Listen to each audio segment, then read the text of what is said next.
going on, Saints fans? Hope you guys are having a wonderful day. Currently, I'm on PTO. I'm on vacation. But I wanted to get you guys some videos and I wanted to get you guys some coverage. So in today's show, we're going to be talking about Dennis Allen replacements, not for this season, but for the 2025 season. So we're looking ahead. It's July. It's hard to come up with content and come up with topics to discuss. So we're just going to have some fun and look ahead for the New Orleans Saints. But I want a few things on the record. For the record, I am not rooting for Dennis Allen to lose his job. Shocking, I know, but I do not want Dennis Allen to get fired. Because if Dennis Allen doesn't get fired, that means the Saints were a good football team. So I'm not rooting for Dennis Allen to lose his job. I'm rooting for my team to win football games. I am also rooting for this football team to improve. I don't care who's the head coach. I don't care who's calling plays. I want my football team to win games, make it to the playoffs, and hoist Lombardi trophies. And finally, it is not a mystery. It is something we have to acknowledge. It is a fact. Dennis Allen, his seat might be hotter than just about anyone's in the National Football League. So that is something that you have to address and something that we have to consider. So I don't want everyone coming after me being like, you hate Dennis Allen, get him off the field, blah, blah, blah, blah. It's a fact. He's on the hot seat. These are my opinions. So this is why you tune in. Fire Dennis Allen. Let's make the case for firing him. In terms of him as a head coach with the New Orleans Saints, he has an overall record of 16-18, not quite at 500, and you wish that would be a little bit better. Don't really want to focus in on his Raiders tenure because that was so long ago. I'm more concerned about what he's doing for my team right now, so that's why I'm including his Saints record. But obviously, with the Raiders, he struggled big time there as well. He also displayed some poor leadership at times and throwing players under the bus, apologizing to Arthur Smith and the Falcons. And sure, it might be the professional thing to do, but at the end of the day, when you're trying to win your fan base over and you haven't really been a great coach, maybe you want to kind of keep some of that in mind. And on top of that, the NFL is an offensive league. So the league is not favoring defenses. It is so apparent because of the rule changes, because of how quick they are to throw penalties and stuff, that the the league just likes catering to the offensive side of the ball. It gets highlights, it gets people to watch, and it's kind of hard to argue against it. But why to keep Dennis Allen? I think he's a smart defensive mind, and to be quite honest, you're not going to get to keep him on a demotion. That brings me to this point right here. If you want to move on from Dennis Allen as your head coach, that's fine. But that means you lose him as your defensive play caller and your defensive coordinator. And Dennis Allen is one of the best defensive play callers in the league. He is also one of the best at developing defensive backs. And I think that there is an argument to be made for Dennis Allen to stick around with the New Orleans Saints. Randy Lemoyne, I see your generous donation in the live chat. I got to just say thank you so much, my man. We'll get to it here in a few minutes. But really quick reminder, subscribe for Dennis Allen news and updates. If he has press conferences, if he has any sort of buzz around him getting fired and the Saints moving off for him, we're going to make a video. We're going to keep you informed, and we're going to make sure you guys know what's going on around your favorite football team. So subscribe right now and join the channel. But what say you? I'm going to give you 5 replacements here in just 1 second. But what will happen here with Dennis Allen after this season? Do you think he gets fired? Do you think the Saints keep him around? I want you to share your thoughts in the comment section and let me know. We're going to have a conversation. 5 Dennis Allen replacements. Let's get a little bit weird.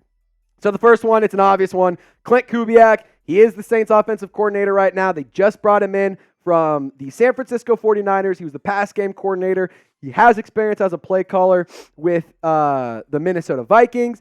And Klint Kubiak, it is the obvious choice. It is the obvious in the here it is. Like, what do you want? Like, he's in the team. He knows what's going on. It's an obvious choice. But my question is he the best choice? Like, I'm not saying he is. I'm not saying he isn't. I just want to see right now what there are in this moment in time. I want to see what his offense is capable of doing with this team, with the current quarterback, with the current weapons, to see if it works and if it's a good fit. So Kubiak's path, it's been really, really good. He comes from a very, very experienced tree of football minds. He's the son of Gary Kubiak, who's an NFL legend. He also was the pass game coordinator and the quarterbacks coach in Denver for some time, was the OC and quarterbacks coach for Minnesota. He has experience as a play caller, and he is a part of the Kyle Shanahan coaching tree, which is so respected and so coveted. A lot of coaches, a lot of young coaches coming out of the McVay and Shanahan tree, and I think that those are the 2 best to pull from right now. So,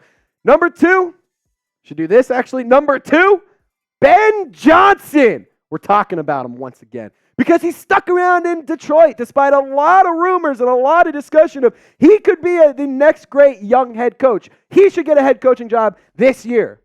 Well, back in May, he informed people that he was actually sticking around in Detroit. And this is an interesting reasoning for staying in Detroit. They're a young, talented team. They're finding success. They're really starting to find their movement, and I think that is a good team to invest yourself in if you are a coach. But Ari Merov put this tweet out. Ben Johnson explained why he stayed in Detroit instead of taking a head coach position.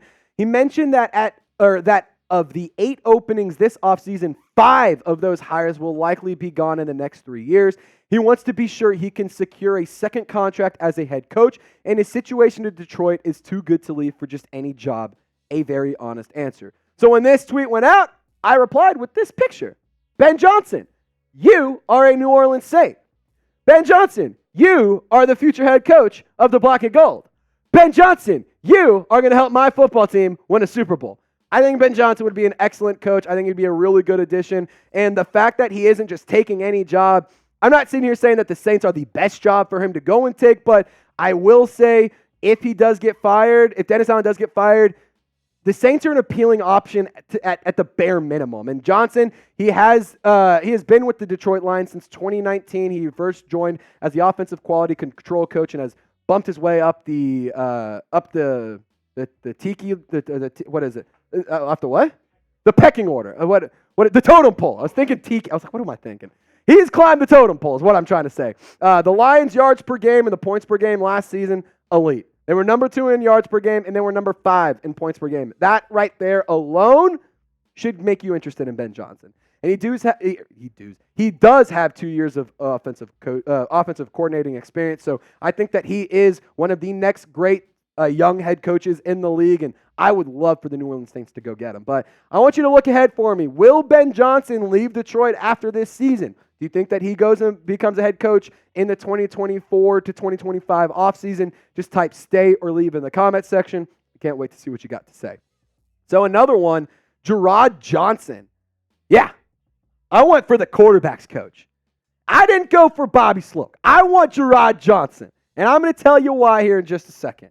I'm not rooting for Dennis Allen to lose his job, but I am rooting for a guy like Jerrod Johnson to get another job because he is a really, really interesting coach. And the fact that he was a player on top of that really is something that I like. I do believe that the NFL, they're starting to really value player-to-coach transitions, and I think that we have seen a handful of really good examples of that. And in 2023, he was extremely crucial to C.J. Stroud's development. And C.J. Stroud was one of the best quarterbacks, not the best rookies, one of the best quarterbacks in the league last season. And in 2022, he was with Minnesota as a part of the Vikings coaching staff as the assistant quarterbacks coach under Kevin O'Connell, who is another really well-respected NFL mind. And he was a player that turned to a coach, and he started under Kyle Shanahan. Again, coming from that Shanahan coaching tree. Now, you might be asking yourself, but Trace, what about Bobby Sloak? He's the offensive coordinator. The Texans offense was really good. Why would you not want the guy who was the play caller and who made it happen? Actually, I found this pretty surprising, and you might find it too. So the offenses for the New Orleans Saints and for the Houston Texans, the Saints fared better in almost every metric on screen right here. The only one that they were worse at was the red zone scoring percentage and getting touchdowns. And it wasn't by a whole lot.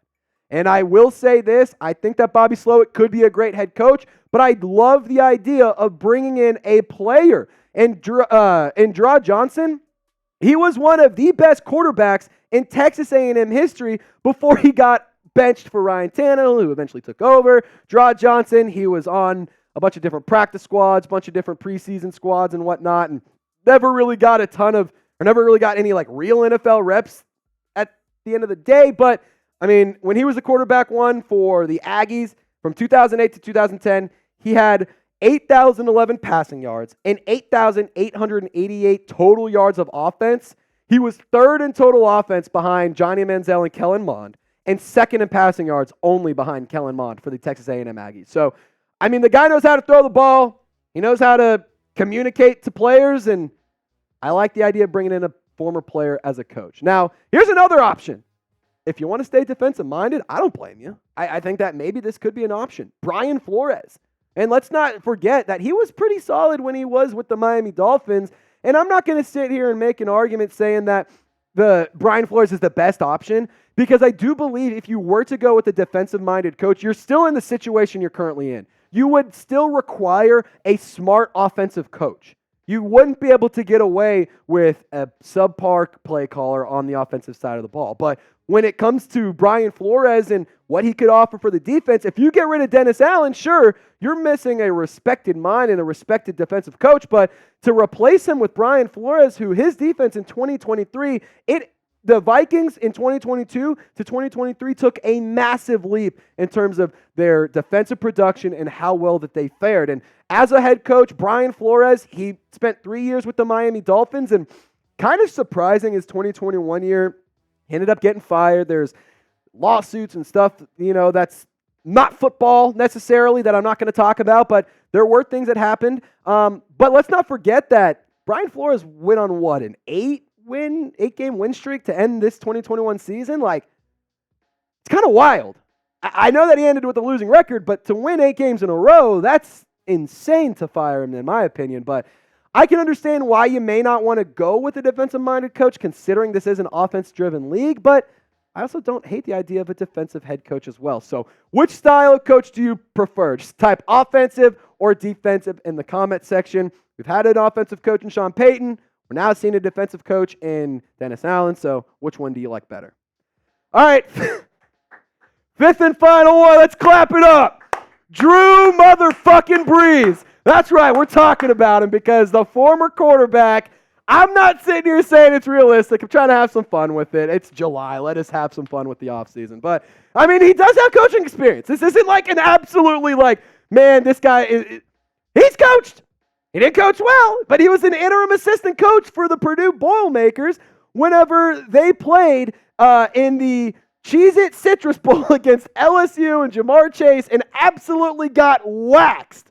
That being said, he has coaching experience. And to be honest, I don't think it's realistic, but I really do think it would be sick to see Drew Brees coach this team. I mean, he's the greatest player that's ever worn a fleur-de-lis.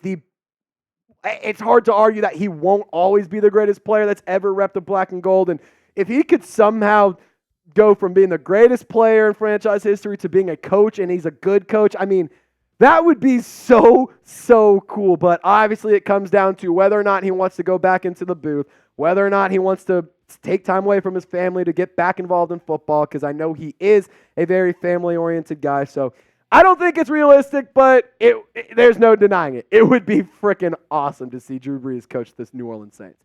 But it's your turn, Saints fans. Who do you want to be the next head coach of your New Orleans Saints? Comment down below, share your thoughts, and as always, y'all stay golden. We'll see you next time.